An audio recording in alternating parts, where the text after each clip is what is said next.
54তম প্রত্যাবর্তন দিবস উপলক্ষে আজকের আলোচনা সভায় উপস্থিত সভাপতি, প্রধান অতিথি, বিশেষ অতিথি, আমার ভাসানী জনশক্তি পার্টির কেন্দ্রীয় নেতৃবৃন্দ, উপস্থিত সুধী এবং মিডিয়ার ভাই ও বোনেরা, সংগ্রামী সালাম এবং শুভেচ্ছা।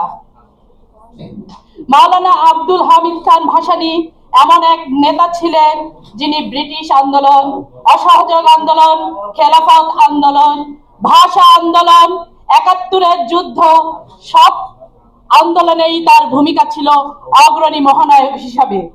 এই মহানায়কের প্রসঙ্গে কথা বলতে গেলে অনেক বিস্তর, অনেক সময় অতিবাহিত হবে। এই নেতা ছিলেন একজন মজলুম নেতা। তিনি নিপীড়িত, নির্যাতিত মানুষের পক্ষে কথা বলতেন। তিনি শ্রমিক, মেহনতি মানুষের নেতা ছিলেন।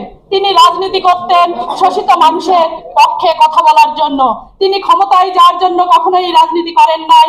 তিনি ক্ষমতার মহানায়ক হওয়ার জন্যই কখনো রাজনীতি করেন নাই।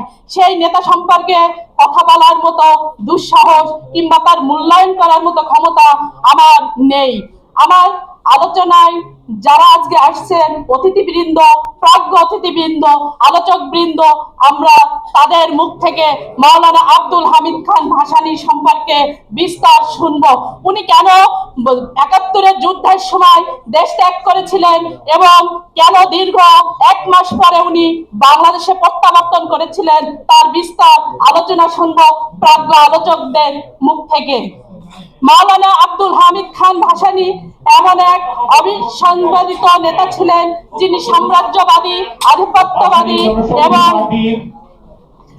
শোষিত বিরুদ্ধে সবসময়ের জন্য, পক্ষে সবসময়ের জন্য কথা বলতেন।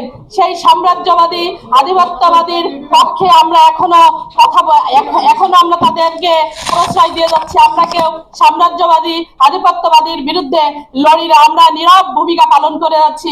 উনি আমেরিকা, ভারত সব ব্যাপারে ওনার হুঙ্কার ছিল। উনি ৫৬ সালে দেশ বিভাগের কথা বলেছেন, অথচ সেই দেশ বিভক্ত হয়েছে ৭১ সালে। তখনই পাকিস্তানের একটা দৃষ্টি ছিল ওনার প্রতি, কারণ উনি সেই তৎকালীন সময় একজন বৃদ্ধ রাজনীতিবিদ হিসাবে এবং দেশের অভিভাবক হিসাবে ছিলেন। উনি আমাদের রাজনীতির আদর্শ বলবো।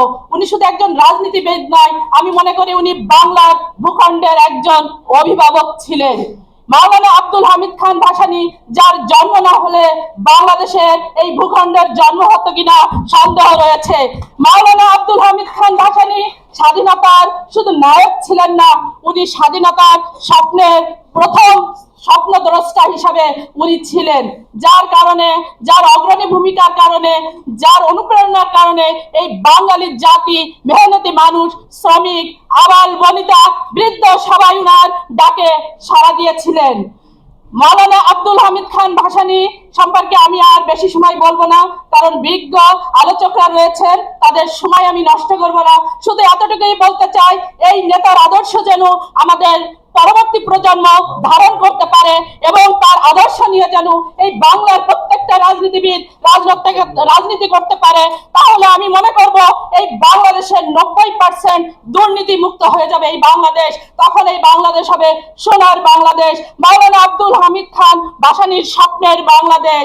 বাংলাদেশ জিন্দাবাদ, ভাসানী জনশক্তি পার্টি জিন্দাবাদ, অমর হক মাওলানা আব্দুল হামিদ খান ভাসানী। ধন্যবাদ সবাইকে।